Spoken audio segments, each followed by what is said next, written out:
전투와 함께 하겠습니다. 안녕하십니까? 네, 안녕하세요. 네.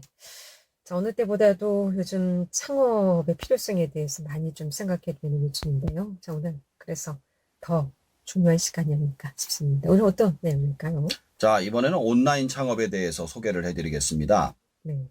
온라인 창업이라면 기존에 지금 해오고 있는 오프라인 창업하고는 좀 다른 방향인데, 이유는요?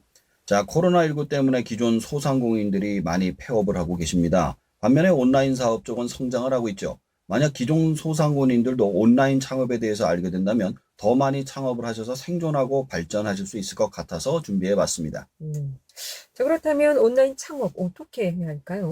자, 우선 창업에 들어가기 앞서서 제가 항상 말씀드리던 세 가지 사항에 대해서 준비를 하시고 시작을 하는 게 좋습니다. 시장이 있는가, 비교 우위가 있는가, 최악의 상황을 감당할 수 있는가를 생각하시고 시작하셔야만 한다는 겁니다.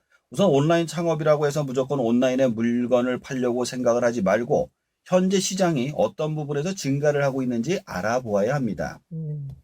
자, 그렇다면은 시장 조사가 좀 필요하다고 하셨는데, 시장이 있다는 것은 어떻게 좀 찾아볼 수 있을까요?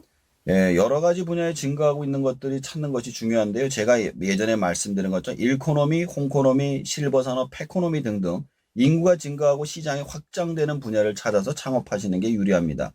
그러나 아무리 증가하고 있는 시장이라 하더라도 내가 비교 우위가 없다면 절대로 뛰어들어서는 안 된다는 점을 아셔야 하죠. 네. 시장이 있는가?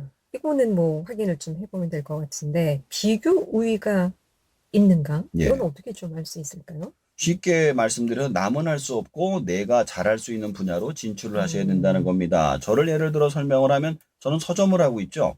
그래서 책을 사주는 고객과 제품을 모두 다 가지고 있습니다. 그렇다면 서점으로 온라인으로 진출하는 게 유리합니다. 그런데 인터넷 서점이 가격이 저희 거보다 싸요. 네. 그렇다면 가격으로 경쟁이 안 되기 때문에 다른 비교 우위를 찾아야만 합니다. 그게 바로 지역 퀵 배송이죠. 제가 만든 사이트에서 구매를 하면 당일 2시간 이내에 배송이 가능하거나 바로 와서 찾을 수 있기 때문에 즉시성에 앞서서 경쟁력이 될 수 있습니다. 음, 다른 분들도 마찬가지입니다. 기존의 사업을 하시던 분들의 경우 온라인보다는 즉시성에 앞서기 때문에 얼마든지 조금 더 비싸게 받더라도 빠른 배송이나 빠른 판매를 통해 가지고 경쟁력을 음, 가질 수 있게 됩니다. 네.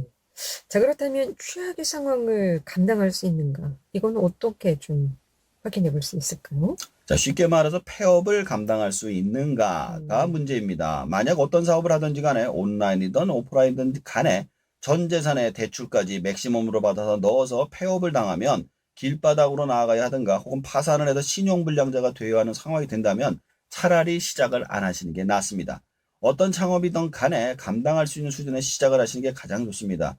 그런데 대부분 절대 우위를 원해서 싼 가격에 빨리 배송 그리고 고객 서비스까지 좋게 해서 시작을 하려고 하시는데 그렇게 되면 지속성을 가질 수가 없어서 결국 실패할 수밖에 없다는 사실을 아시고 시작하는 게 음, 중요합니다. 네. 그렇다면 지금 말씀해 주신 세 가지 시장이 있는가, 또 비교 위에 있는가, 또 위험 감당 세 가지 알고 이렇게 본격적으로 온라인 창업을 시작하려면 어떤 이후 절차가 좀 있어야 되는 거죠? 자, 우선 사업자 등록을 하셔야 합니다. 네. 업종은 앞에서 말씀드린 세 가지를 기본 방향으로 정하시고 시작하면 좋고요. 저 같은 경우는 과면세 겸업입니다. 책이 면세거든요. 그래서 과세도 같이 팔고 있어서 과면세 겸업으로 하고 있습니다. 그리고 이렇게 사업자 등록증을 만들었거나 기존에 있으신 분은 시청에 가셔서 통신판매업 신고증을 만드시면 돼요. 음, 통신판매업 신고증은 전자상거래에 반드시 필요한 것으로 이게 있어야만 인터넷 상점을 개설하고 등록할 수 있기 때문입니다. 네.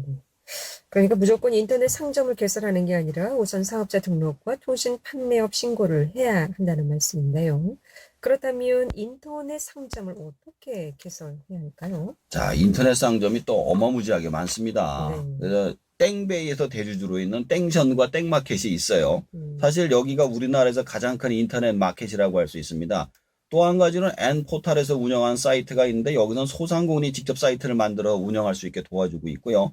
앞에서 말한 땡베이에 등록을 해서 판매를 하게 되면 실질적으로 판매를 하고 결제를 받고 나서 기간이 긴 반면에 N포털은 기간이 짧아서 많은 상인들이 또 이용하고 있습니다. 그리고 자세한 등록사항의 경우 대부분 사이트에 들어가셔서 그들이 원하는 사업자 등록증, 통신 판매업 신고서, 신분증 사본 같은 것을 제공하고 만드시면 됩니다. 음, 처음에 힘들지만 관련 유튜브나 자료를 보고 만드시면 아무리 인터넷을 모르시는 분도 일주일 안에 제작이 가능합니다. 그 외에도 여러 가지 사이트가 있습니다. 뭐 땡본가 큐땡 등이 있는데 그 외에도 중고 전문 사이트도 있으니 중고 제품을 파시려는 분들은 그쪽을 이용하시는 것도 좋습니다.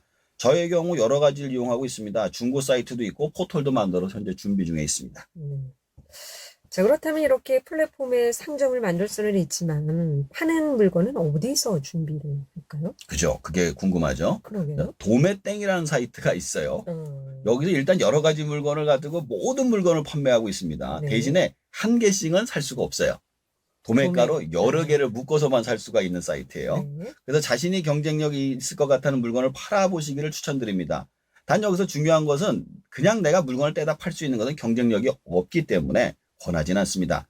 남들보다 내가 팔기 쉽고 유리한 제품을 찾는 게 아주 중요합니다. 그러나 여러 제품이 시장에 선보이는 과정에서 이 사이트를 이용하시기를 추천드리고요. 그리고 만약 그 물건이 내가 구하기 쉽고 남들보다 싼 가격에 구할 수 있다면 그 분야로 특화된 인터넷 상점을 만들면 됩니다. 반대로 현재 오프라인 소상공인이시라면 자신의 물건을 팔 수 있는 곳을 비싸게 팔 수 있거나 빨리 살 수 있는 곳 특정해서 판매하는 방식으로 사이트를 특화시키기를 추천드립니다.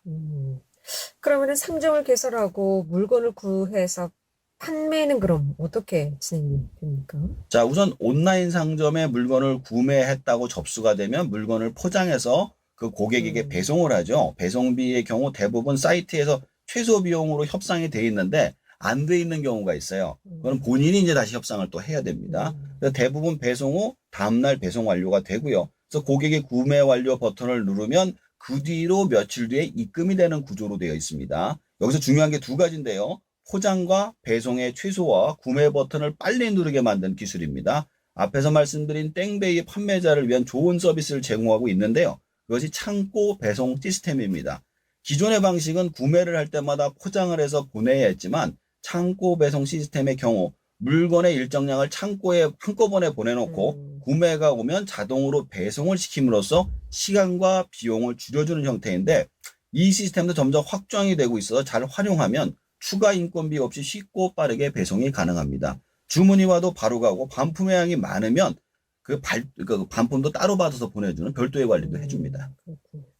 자, 오프라인의 경우 모기 마케팅에 굉장히 좀 중요한데 온라인의 경우에는 어떤 식으로 그런 마케팅을 하는 게 좋을까요? 이게 저도 냈더니만 전화가 왔더라고요. 해주겠다고. 근데 제 입장에서는 제가 그냥 하는 게 있으니까 안 하겠다고 얘기를 했는데 네. 신생 사업자가 기존의 어마어마한 사업자들을 뚫고 광고, 홍보 등 마케팅을 한다는 것은 굉장히 어려운 일입니다. 그래서 여러 가지 방식이 있지만 기존의 사업들이 하지 못하는 물건을 구해서 한다던가 아니면 구글 트렌드를 통해서 사람들이 많이 찾는 검색어를 통해서 여러 가지 검색어를 광고에 올려놓고 하는 방식 등이 있습니다. 뭐 페이스땡이나 땡스타 같은 것을 활용하는 것도 효과적이고요. 문제는 제품과 상점의 차별화를 어떻게 할 것이냐가 굉장히 중요합니다. 쉽게 상점을 만들 수 있을 만큼 경쟁률도 엄청나게 높거든요.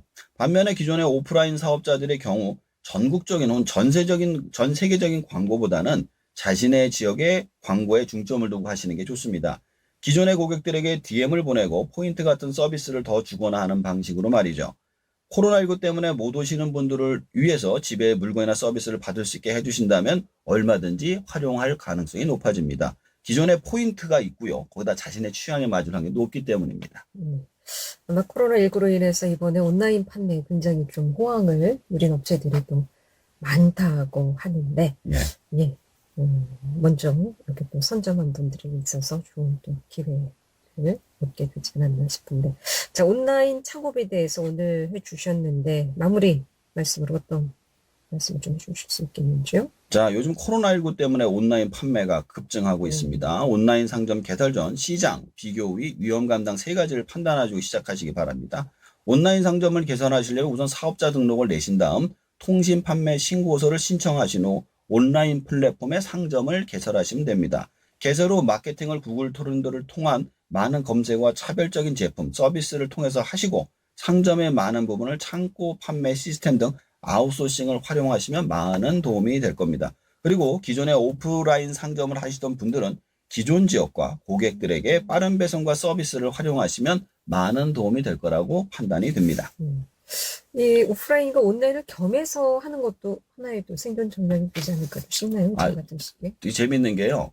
그 상점을 만들었잖아요. 네. 결제를 끝내놓고 찾으러 오시는 분들이 이렇게 많더라고요. 그러니까 기존에 있으니까 어딘지는 알잖아요. 네. 이거 맡겨만 놓고 바로 드라이브 스루처럼 찾으러 오시는 분들도 꽤 많습니다. 네.